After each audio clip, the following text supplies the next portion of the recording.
RS brothers లో ఆషాఢం KG sale మళ్ళీ మొదలైంది. మరెన్నో క్రేజీ ఆఫర్స్ ఖైదీ చేయండి ఆర్ఎస్ బ్రదర్స్. మీరు అప్పుడు మీ గురువు గారు చెప్పినట్టుగా మీరు సన్యాసాశ్రమం తీసుకున్న తర్వాత ఆల్మోస్ట్ 20s మీరు తీసుకున్నారు.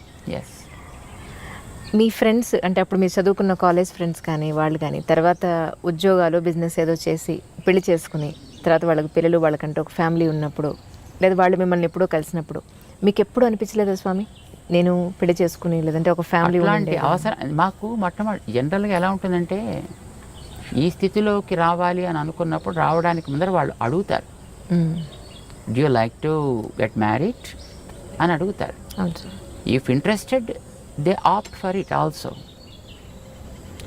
మమ్మల్ని కూడా అడిగారు అలాగా. కానీ but what we thought is because మాకు అప్పట్లో గురువుగారి కార్యక్రమాల్లో మేము 100% మునిగి ఉన్నాం. వారు చేసే కార్యక్రమాల్లో చదువు కోసం పంపించినప్పుడు చదువులో కూడా మేము అలాగే ఉన్నాం. అందులో ఉండేటప్పుడు ఈ కార్యక్రమం ఒకటి కొత్తగా తీసుకోవాలి, ఎందుకంటే ఇది వారు ప్లాన్ చేసి పెట్టిన కార్యక్రమాలు కొన్ని ఉన్నాయి, అవన్నీ నడవాల్సిన అవసరం ఉంది. వారు మనని ఈ రకంగా తీర్చిదిద్దిన తర్వాత అంటే when he made an instrument, that instrument should work for the person who made it. So మమ్మల్ని ఇలా తయారు చేసిన తర్వాత వారి యొక్క ఆశయం కోసం మనం ఉండాలి, చెయ్యాలి అని ఒక నిర్ణయం ఏర్పడ్డ తర్వాత they asked us, would you like to get this? But I said, when we go for it, there are two problems. One, there may be increasing responsibilities after that, which will block our path. Second, అలా వెళితే అది మళ్ళీ ఇటు రావాలి అని అనుకోండి, it is again a pain to those people who come in that way. Right? Why unnecessary creating, why make this and create pain to other people, better not to అని అనిపించింది. ఇందాక మీరు ఒక మాట అన్నారు స్వామి, ఇప్పుడు ఎస్పెషల్లీ సరే అబ్బాయిలు పెట్టుకోవడం తీసి పక్కన పెడితే అమ్మాయి బొట్టు పెట్టుకోవడం అనేది ఎందుకు ఇంపార్టెన్స్ ఈ రోజుల్లో అంటే జీన్స్ ప్యాంట్ వేసుకున్నాను ఈ డ్రెస్ మీదకి బొట్టు బాగుండదు, ఎక్కడో ఎందుకు మా ఇంట్లో సంగతి నేను చెప్తే పిల్లలు ఎందుకు పెట్టుకోవాలి అని అంటే ఎవరో చెప్పిన పెద్దవాళ్ళు అక్కడ ఒక స్థానం అది ఆ ప్లేస్కి మనం దానికి రెస్పెక్ట్ ఇచ్చి దానికి బొట్టు ఒకటి పెట్టాలంటే they are not satisfied with my answer. Right. So మీరు మీ మాటగా ఒక్కసారి బొట్టు అసలు ఎందుకు పెట్టుకోవాలి, నో పెట్టుకోమని చెప్పండి, ఎందుకు పెట్టుకోవాలి అనేది చెప్పండి చాలు.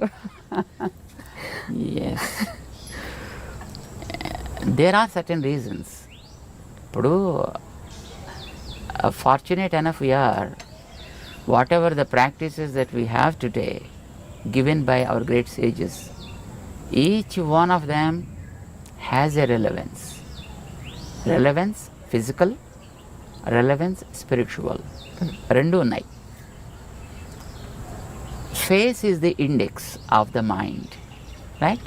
దీన్ని అంగీకరిస్తారు కదా. అవునండి. నీ మనస్సులో ఏ భావాలు ఉన్నాయో అది నీ మొహం చెబుతుంది. ఒకవేళ మొహం చెప్పలేకపోతే నువ్వు చెప్పగలిగేటట్లుగా ఉండాలి. అందుకోసం మన వాళ్ళు బొట్టు పెట్టారు. ఎందుకంటే ఇక్కడ చూడగానే నీ ఐడియాలజీ ఏమిటి అనేది నీ మొహం చెప్పేస్తుంది. ఇప్పుడు మేము బొట్టు పెట్టుకున్నాం అనుకోండి, మేము పెట్టుకున్న బొట్టు ఏం చెప్తుంది? చూసిన వెంటనే వెంకటేశ్వర స్వామి నామాల్లా కనపడుతుంది. కామన్ మామూలు మనిషిగా చెప్పాను. అంటే వెంకటేశ్వరుడైనా ఎందుకు నామాలు పెట్టుకుంటాడు అట్లాగా, అది కూడా తెలియాలి కదా. దానికనే రీజన్ కావాలి కదా. ఏమిటి మనం కోరుకుంటున్నామో అది మన మొహం చెప్పాలి. అదే కదా ఇండెక్స్ అంటే, అదే కదా. ఏది మీకు లోపల కంటెంట్ ఉంటుందో that is what the index talks about. So నీ మనస్సులో ఉండే కోరిక ఏంటి?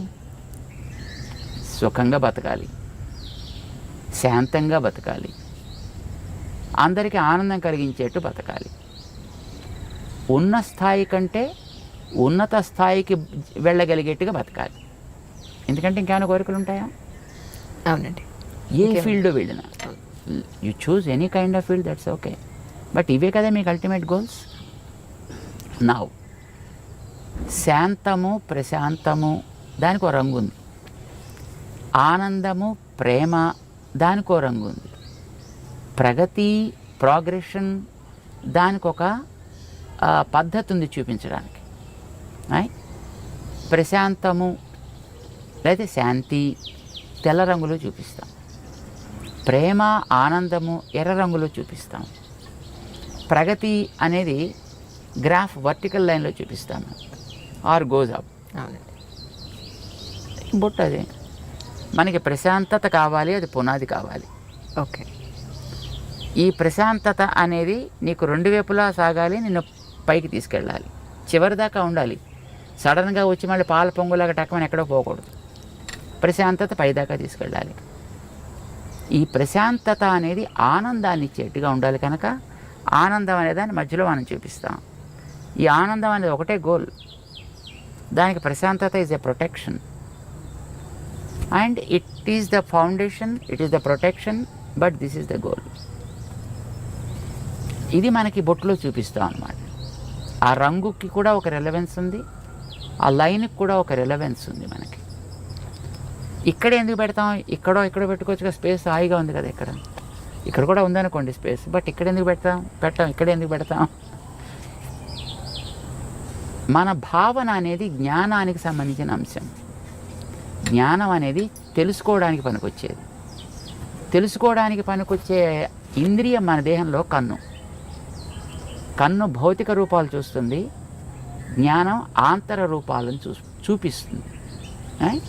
సో జ్ఞానానికి కన్ను గుర్తయితే ఈ కంటి మధ్య భాగం మన జ్ఞాన ప్రకాశానికి ఆధారము.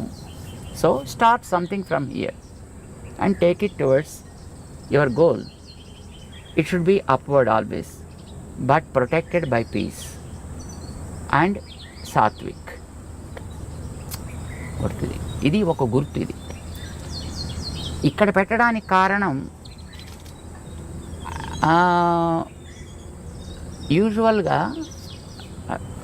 మీకు ఇందాక ఒక కారణం చెప్పాడు, రెండో కారణం చెప్తున్నాను. చెప్పండి సార్. మొట్టమొదటిది ఒక భావం ఉంది దాంట్లో.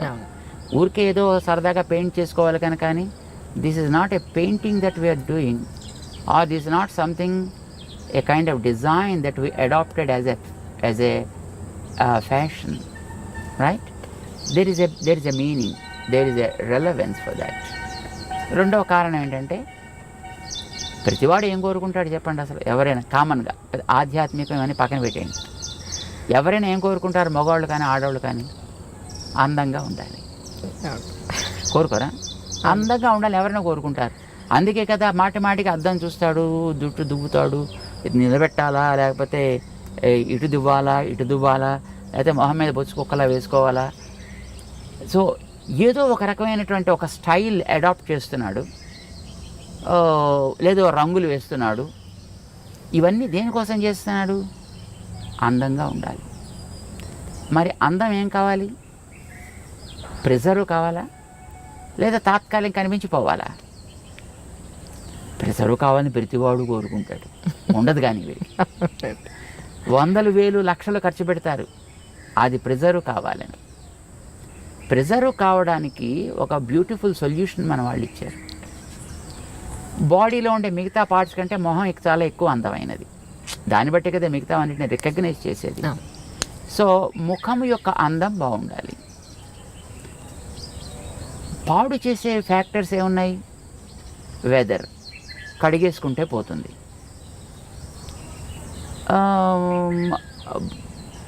నీరసం, తింటే పోతుంది, లేదా తాగితే పోతుంది. కానీ ఒక వ్యక్తి యొక్క చూపు వల్ల కలిగేటటువంటి ప్రభావం వీటి వల్ల పోదు. ఓకే. మనిషి చూపు వల్ల కూడా కొన్ని ప్రభావాలు ఉంటాయి. చూపు ఈజ్ వెరీ వెరీ పవర్ఫుల్. చూడండి, ఇప్పుడు కొన్ని వందల మంది కూర్చున్నా ఒకసారి మనం అలా చూస్తే ఎవరిని చూస్తున్నాం అనేటటువంటిది స్ట్రైట్గా రికగ్నైజ్ చేయొచ్చు. And the person also will be able to understand, yes, he is looking at me. Our vision's beam is very very straight and strong and very powerful also.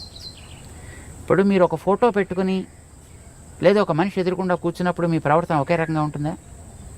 ఉండదు. తేడా ఏంటి? This is life, is a lively. So జ్ఞాన ప్రసారణ సాగుతోంది ఇక్కడి నుంచి. ఆ జ్ఞాన ప్రసారణ is very powerful. Some times that is positive, some times it's negative also, some times it may be passive too. కానీ మోస్ట్లీ నెగిటివిటీ ఎక్కువ ఉంటుందండి మనుషుల్లో. బికాజ్ కరప్టెడ్ స్పేషీస్ ఇందాక మీకు చెప్పాం కదా, మనిషే. మిగతా జీవరాశులన్నీ కూడా they are not corrupted, they are by themselves. వాటి మానాన బతుకుతున్నాయి. జెలసీ, ఈగోస్, యారోగెన్స్ ఇలాంటివన్నీ ఉండేది మనిషికే కదా, మిగతా ప్రాణులకు ఉండదు పెద్దగాను. సో వీడి చూపు కూడా వాటితోటే కరప్ట్ అయి ఉంటుందండి. ఈ కరప్టెడ్ విజన్ వల్ల కొన్ని ప్రమాదాలు కూడా జరిగే అవకాశాలు ఉన్నాయి. మేము చూడలేదు కానీ మేము విన్నాం. ఒక మా గురువు గారు ఉండేటువంటి ఊళ్ళో వారి ప్రథమ వయస్సులో అన్నమాట, అంటే probably when he was 20s or 30s I suppose. ఒక ఓల్డ్ లేడీ ఒక ఆవిడ ఉండేది. ఆవిడలా రోడ్డు మీద పెడుతూ ఏంట్లో అబ్బా జామ చెట్టు బాగా కాసిందే అందనుకోండి, మన్నాడు కాయలన్నీ ఎండిపోయేవి. ఇది కొంతమందిలో నేను కూడా చూశాను సార్, నిజంగా కరెక్ట్ అది మీరు చెప్పింది 100% కరెక్ట్. అలాగే వెడుతూ పాలు పితుకుతుంటే అమ్మో మీ ఆవు బాగానే పాలిస్తోంది అందనుకోండి, మన్నాడు పాలు ఎగచేపేసేది ఆవు. Oh my god. This is a kind of evil eye. What we call it is an evil eye. Okay. దృష్టి దోషము అని అంటారు దాన్ని. ఈ దృష్టి దోషం ఈజ్ వెరీ పవర్ఫుల్, మిగతా వాటికంటే చాలా powerful. Weather impact is not much powerful. తినకపోతే వచ్చే weakness is not much powerful. Or ఎవడైనా వచ్చి 4 వాయిస్తే దానివల్ల కూడా అందం పెద్ద చెదిరిపోయేది ఏమి ఉండదండి. తాతగా దెబ్బ తగిలితే కాస్త దీన్ని ప్యాచ్ చేసుకుంటాడు, అదే కుట్లు కుట్టుకుంటాడు, మళ్ళీ నార్మల్ అయిపోతాడు. బట్ ఈవిల్ ఐ వల్ల కలిగేటువంటి ప్రభావం చాలా ఎక్కువ ఉంటుంది. ఇది పడకూడదనే కొత్త ఇళ్ళు కట్టుకున్న వాళ్ళు వాడి ఆ నేత్ర ప్రభావాన్ని ఎక్కడో ఒక చోట ఫోకస్ చేసేసి దాని మీద కనుక పోతే తర్వాత చూసినా పెద్ద ప్రాబ్లం ఉండదు. The first beam is very powerful. అందుకోసం దానికి ఏదో రకరకాల వేషాలు వేసినటువంటి గుమ్మిడికాయలు లేకపోతే ఓ రాక్షస మొహాలు ఇలాంటివి ఏదో కడుతుంటారు. దృష్టి బొమ్మల దృష్టి పెడతలేదో అంటారు దాన్ని. అంటే వాడు ఎవడైనా వచ్చి అలాంటి పవర్ కలిగిన వ్యక్తి దాని కేసు చూసి బాగా కడుతున్నాడు, చాలా బాగుంది. ఇప్పుడు ఎక్కడ పడుతుంది చూపు? ఇంటి మీద దృష్టి బొమ్మ పెట్టినప్పుడు మీరు మిగతా కట్టినటువంటి కలర్స్ మీద డిజైన్స్ మీద దృష్టి పడదు, దాని మీద దృష్టి పెడుతుంది. So also when you see the face of a person, when there is a mark somewhere, ఇక్కడ ఉండొచ్చు, ఇక్కడ ఉండొచ్చు, ఇక్కడ ఉండొచ్చు, ఇక్కడ ఉండొచ్చు. చిన్నపిల్లలకి ఉయ్యాల పడుకోబెట్టినప్పుడు వాళ్ళకి బుగ్గల మీద అక్కులు అనేవాళ్ళు చిన్నప్పుడు బ్లాక్ కలర్లో తయారు చేస్తారు, దాన్ని చుక్కలు పెడతారు, ముక్కు మీద పెడతారు, గడ్డ మీద పెడతారు, నుదుట పెడతారు. వై? ఎవరైనా వచ్చి చూసి అబ్బో మీ వాడు చాలా బాగున్నాడండి అని ఈ బొగ్గ గిల్లో లేకపోతే ముక్కు పిక్కో ఏదో చేస్తారనుకోండి, అది పిల్లవాడి మీద ఇంపాక్ట్ పడకూడదు. ఇప్పుడు చూడగానే ఎక్కడ పడుతుంది చెప్పండి దృష్టి? మీరు వెంకటేశ్వరుడు గురించి ఇందాక మీరు చెప్పారు, వెంకటేశ్వరుడు నామాలు అన్నారు. వెంకటేశ్వరుడు కళ్ళు లేవా? వెంకటేశ్వరుడు పళ్ళు లేవా? వెంకటేశ్వరుడికి పెదాలు లేవా? చెవులు లేవా? మరి మీకు నామం మీద ఎందుకు దృష్టి పట్టింది? See, whenever you have something there, your vision goes and falls directly on that. And when it falls on that, then the impact, the evil impact of the vision is gone. ఇంకా తర్వాత వాడు మిగతా parts చూసినా దానివల్ల పెద్ద ప్రమాదమే ఉండదు. అందం నాకు బాగుండాలి అని అనుకునేటటువంటి ఒక శ్రద్ధ కలిగిన వ్యక్తి నిజంగా వాడికి ఆ కన్సర్న్ కనుక ఉన్నట్టయితే ఎక్కడ అందం ఉందో అక్కడ ఒక ప్రొటెక్షన్ ఏర్పాటు చేసుకోండి ఇలాంటి వాటి నుంచి దాన్ని రక్షించడానికి. చెవులు అందంగా ఉండాలనుకున్నారనే చెవులకి దుద్దులు పెట్టారు. ఓకే. మెడ అందంగా ఉండాలనుకున్నారు కానీ అదేదో మెడ శంఖంలో ఏదో ఉంటుంది. అందంగా ఉండాలనుకున్న వాళ్ళు మెడలో నెక్లెస్ పెట్టారు. భుజాలు అందంగా ఉండాలనుకున్న భుజకీర్తులు పెట్టారు. చేతులు అందంగా ఉండాలనుకున్న వాళ్ళు గాజులు పెట్టారు, కంకణాలు పెట్టారు. వేళ్ళు అందంగా ఉండాలనుకున్న వాళ్ళు ఉంగరాలు పెట్టారు అక్కడ. నడు అందంగా ఉండాలనుకున్న వడ్డాణాలు పెట్టారు అక్కడ. కాళ్ళు అందంగా ఉండాలనుకున్నారు, దానికి గజ్జలు ఏవో పెట్టారు దానికి. ప్రతి భాగంలో కూడా ఏది వాళ్ళు ప్రొటెక్ట్ చేయాలనుకున్నారో ఆ ప్రొటెక్ట్ చేయడం కోసం అని చెప్పి అక్కడక్కడ తేజస్ సంబంధమైన ఒకటి పెట్టారు. ఆ పెట్టేది కూడా తేజస్తో సంబంధించింది. తేజస్సు ఈజ్ గోల్డ్, అందుకోసం ఆర్నమెంట్స్ అన్ని కూడా గోల్డ్ ఆర్నమెంట్స్నే ప్రిఫర్ చేస్తారు. ఇప్పుడంటే తర్వాత రకరకాలు వచ్చాయి అనుకోండి, కానీ but basically it is a gold because gold is Tejas. బంగారం మామూలుగా మట్టి సంబంధమైనది కాదు, అది తేజస్ తత్వానికి సంబంధించింది. దాంతో చేసిన వాటిని అక్కడక్కడ రక్షణ కోసం పెడతారు. బొట్టు పెట్టేటప్పుడు కూడా ఇది పసుపుతో తయారు చేసి పెట్టాలనేది నియమం. ఇప్పుడు స్టిక్కర్లు వచ్చాయనుకోండి, దురదృష్టం కొద్దిని, ఇది ప్లాస్టిక్ ముక్కలు, పసుపుతో తయారు చేసింది కావాలి. బికాజ్ పసుపు ఆల్సో బంగారపు ప్రభావం కలిగినటువంటి ఒక ద్రవ్యం. అది యాంటీబ్యాక్టీరియల్ కదా. అవునండి. సో పసుపుని నిమ్మరసంతో కలుపుతారు, అది రెడ్ కలర్లోకి మారుతుంది. దాన్ని చక్కగా తయారు చేసుకుంటారు, దాంతో పెడతారు. లేదా బియ్యాన్ని మార్చి ఆమదాన్ని లోపల రాసి దాన్ని కాల్చి దాంట్లోంచి పొగ తీస్తారు. ఆ రాగి పళ్ళెం మీద, రాగి పళ్ళెం దాన్ని బోర్లించి పెడతారు. అది లోపలంతా కూడా మొత్తం ఆ స్మోక్ ఏర్పడుతుంది, పొగ. అది బ్లాక్ కలర్లోకి వస్తుంది. దాన్ని గీకి దాన్ని కాటుక్ కింద తయారు చేసి కళ్ళకి పెట్టే కాటుక్ కానీ పెట్టే బొట్టు కానీ అలాంటి దాంతో తయారు చేసేవారు. సో తయారు చేసే ద్రవ్యానికి ఒక రెలవెన్స్ ఉంది, తయారు చేసే ప్రాసెస్లో ఒక రెలవెన్స్ ఉంది, అది పెట్టేటువంటి పార్ట్కి ఒక రెలవెన్స్ ఉంది. But the ultimate goal is to preserve the beauty of that specific part.